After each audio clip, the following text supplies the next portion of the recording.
Have you ever felt like you might be overpaying for those digital PlayStation games?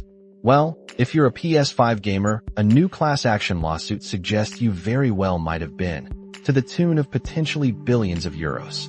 Sony, the giant behind your beloved PlayStation, now faces a major legal challenge in the Netherlands. The accusation? They have allegedly monopolized the digital sale of PlayStation games and content, leading millions of us to pay significantly inflated prices.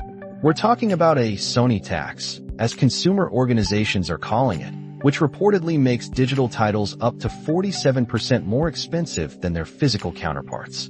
Think about that for a moment. Almost half again for a digital download, even though they carry far lower distribution costs. This isn't just about a few cents here and there. This lawsuit, filed on June 24, 2025, by the Dutch foundation Massaschade and Consummate, claims Sony Interactive Entertainment effectively created a closed shop. Since 2019, they have prohibited third-party sellers from distributing digital download codes for PlayStation content. Imagine trying to buy a digital movie but only having one store option, and that store has no competition driving its prices down.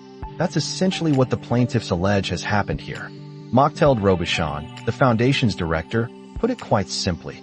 Sony is unfairly using its market power to keep prices artificially high, forcing consumers to pay too much. So what does this Sony tax really mean for your wallet?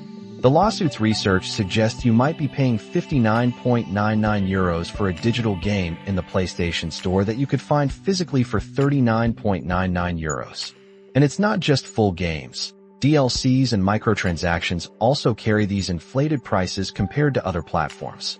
This isn't a small-scale issue affecting a handful of players. The lawsuit claims that in the Netherlands alone, approximately 1.7 million users have suffered financial disadvantages because of Sony's pricing policy. If this class action suit proves successful, the estimated damages could run into billions of euros across Europe. Imagine the ripple effect. If Sony has to open up its market or pay significant compensation, we could see a dramatic increase in competition. This could finally drive down prices for digital games, bringing them more in line with what we see on more open platforms like Steam or GOG, where various retailers compete for your business. It would mean more choices and potentially much cheaper digital games for you, the player.